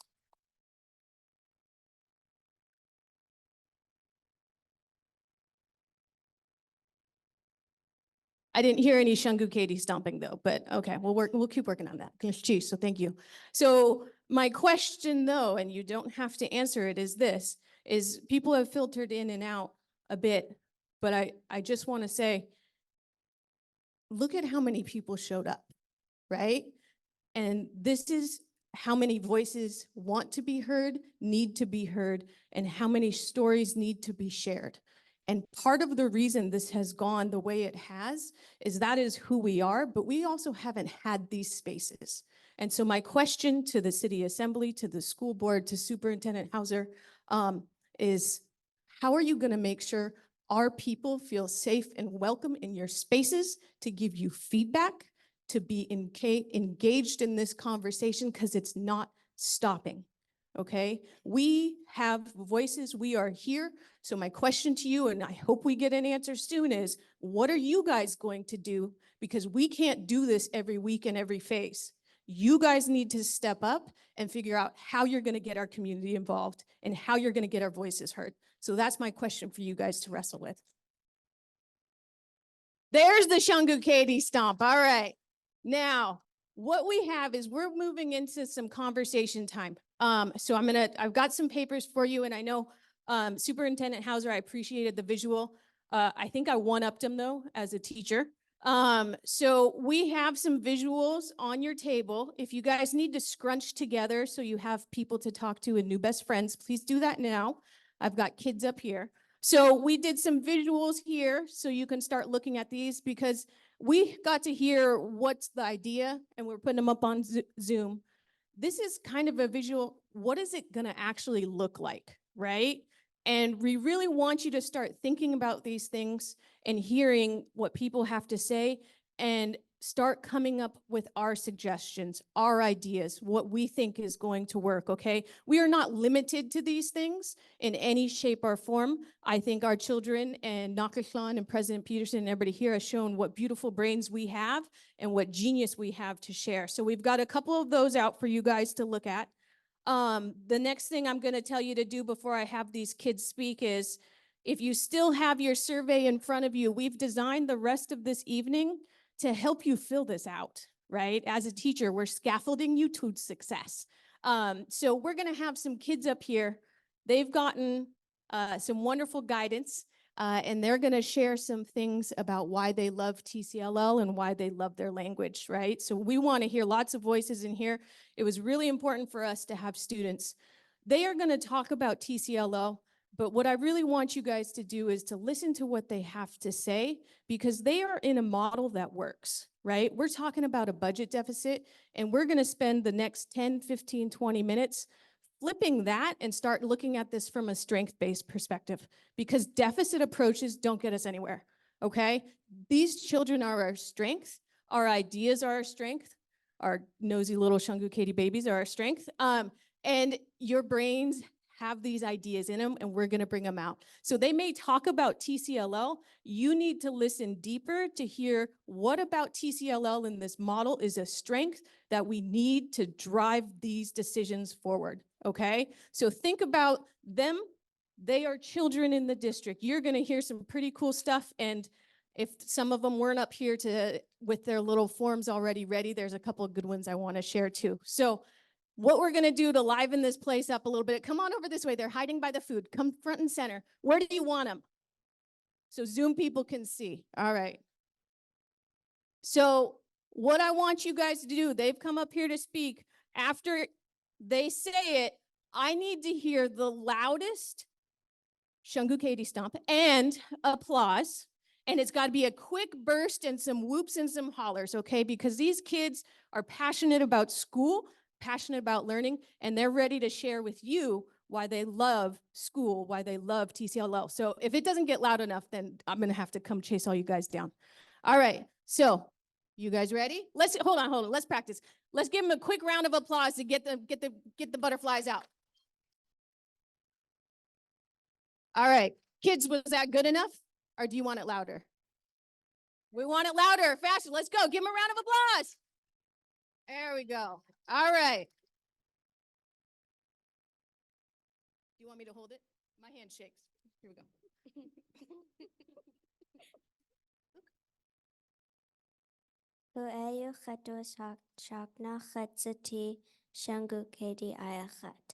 I like TCLL because we get to learn about our ancestors. I like TCLL because we learn our cultural stories and get to share them.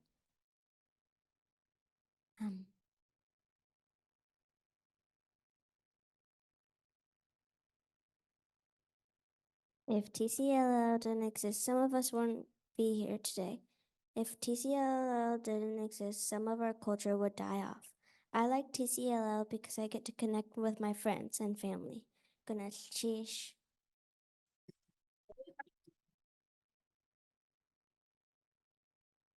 I like TCLL because we get to learn how to bead and sew to make our own regalia. We also get to learn our language. We also sing, dance, and learn the way of our ancestors. I also love being able to learn from our grandparents and eat our traditional foods. I am happy I get to go to school with my Shungu Katie clan family. Lastly, I feel like I belong at TCLL. Ganesh Chish.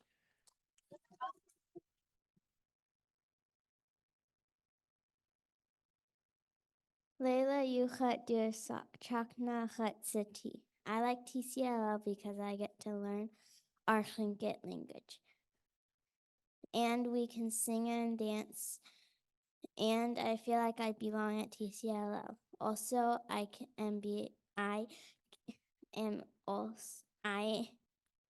am able to bead my own regalia. And we get to eat our traditional foods. Ganesh Chish.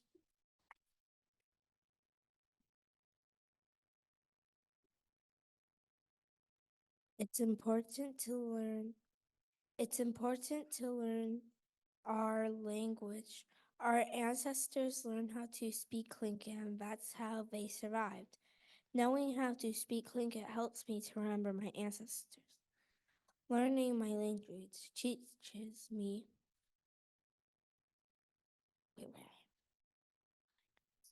my history.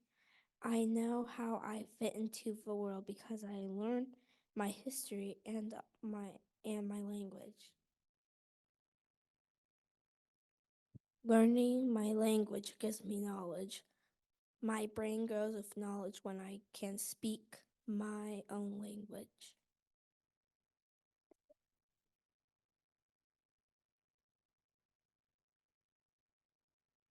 It is important to learn our language because we're learning our culture. Our elders and ancestors passed our culture down. It is important to learn our history, songs, and stories. I know how I fit into the world because I am learning my history and my language. When I sing songs and sing it, I am sharing my history. When I listen to stories, I am learning about my history. Learning my language gives me knowledge. My brain grows with knowledge when I can speak my own language.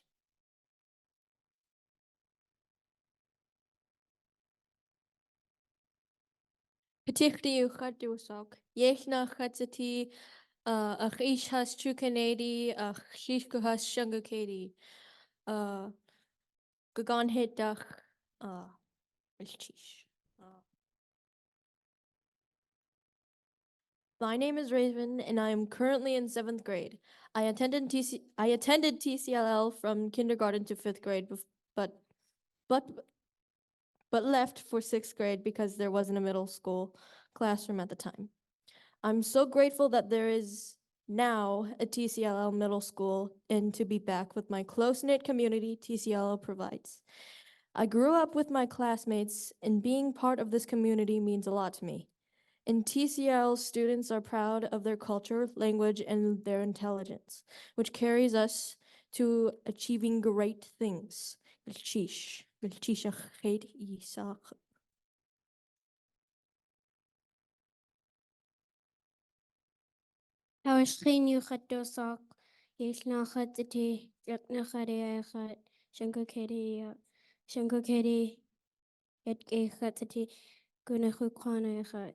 I like TCLL because it teaches us our language. We sing and dance. We learn about our way of life.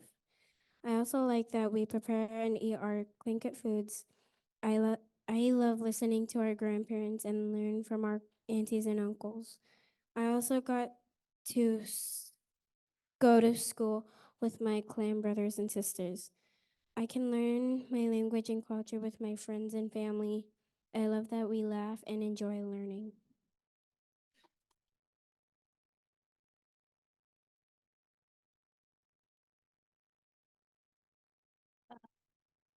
Good evening.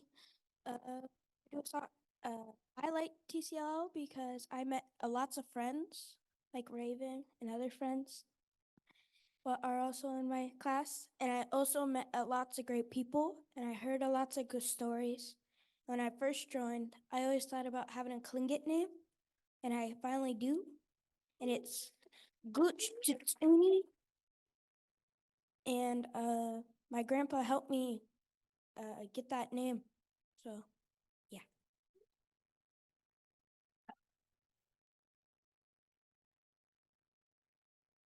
Riley cut you to sock and Raven. I like TCLL because TCLL helps us learn our language and helps us keep learning Tlingit.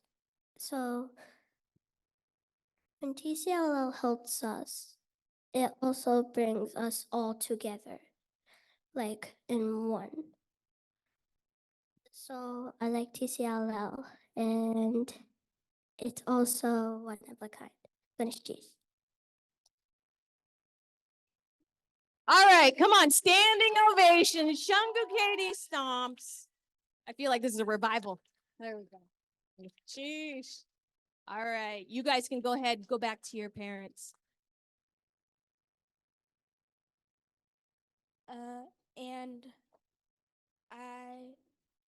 And all the what I met was pretty cool, like Grandpa Yethiagu, a few other elders, like the first grade, the second grade, and then third, fourth, and fifth. There are lots of great elders, and they would literally help you with anything. They're really kind.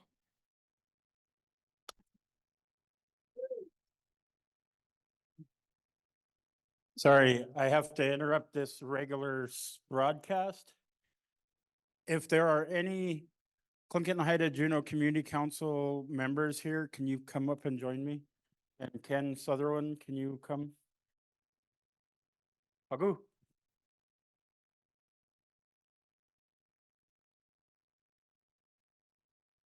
Juneau Community Council members.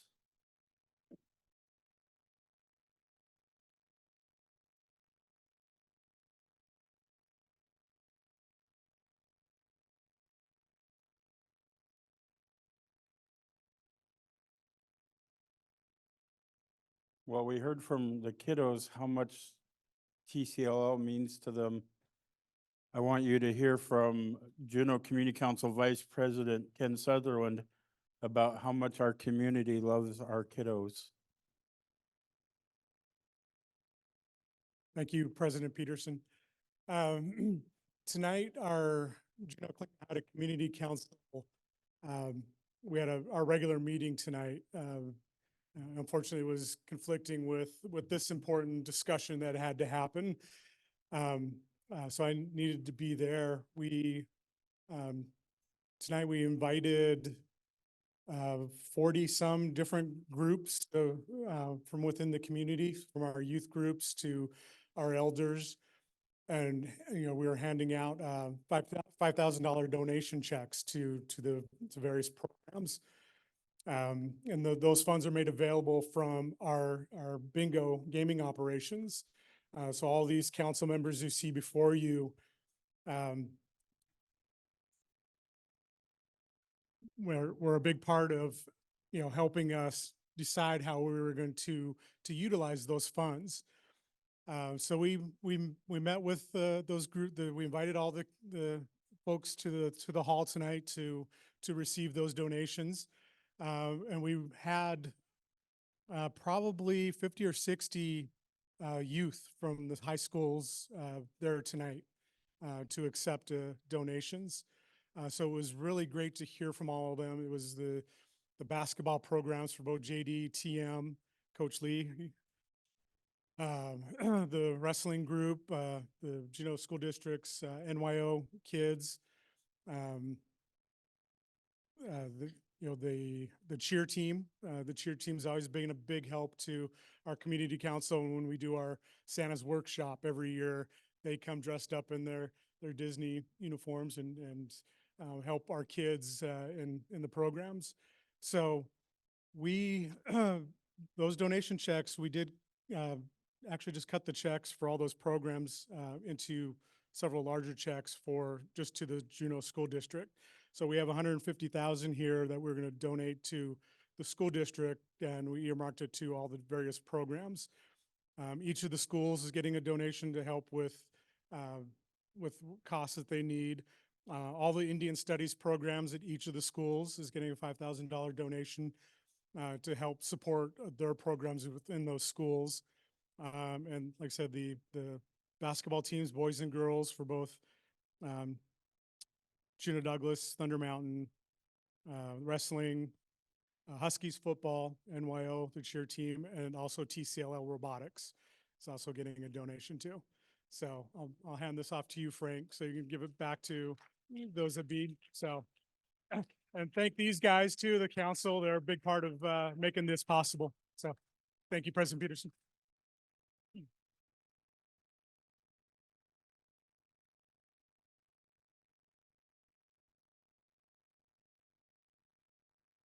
Kind of makes you want to have more community meetings with us.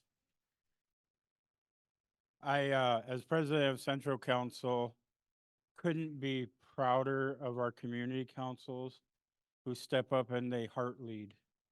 They lead with their hearts, and they show how much we love our kiddos. Thank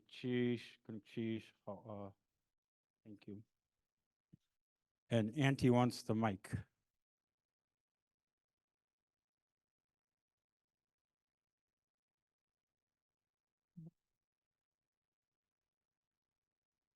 I am very honored to be among the TCLL children.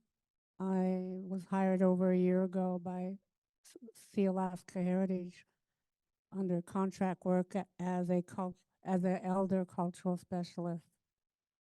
And my background is 36 years of social services and social justice work. And I've learned so much from the children. I'm slowly learning Tlingit.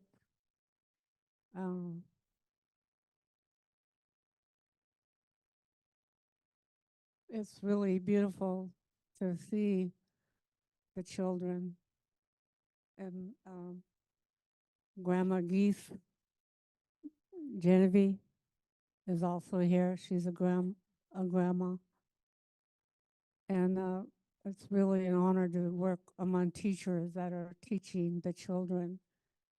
And when I would see the children, I saw their spirits. They were big spirits. And then I would see them, they were little kids. They're our ancestors. And I'm very honored to be among them and getting to know the parents and the relatives of these children. Goodness, Chish, for just letting me share that.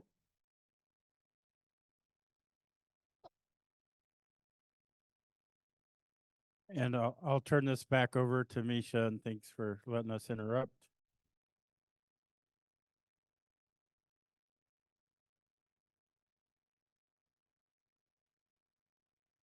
Okay, back to the fun stuff. Nope, sit down. Don't leave now. All right, so here I've got an extra spin and we're gonna change this up a little bit. So we are moving into some table talks. I am gonna say 10 minutes max because we are that productive. We have heard that much stuff.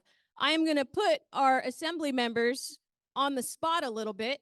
CHE staff, can you grab some of these surveys and a pen? Because if these parents and these family members have stayed this long, they have something to say, right? And I think this might be a great opportunity to hear directly from them. So we weren't going to scribe these conversations, but I'm going to challenge our assembly members, our school board members, our superintendent to take some notes on this survey and to go sit at these tables with our family and our community, okay?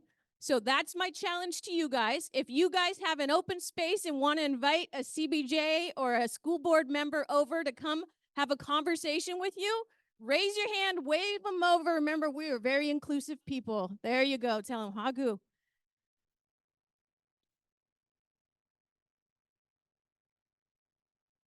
There we go. Invite them over.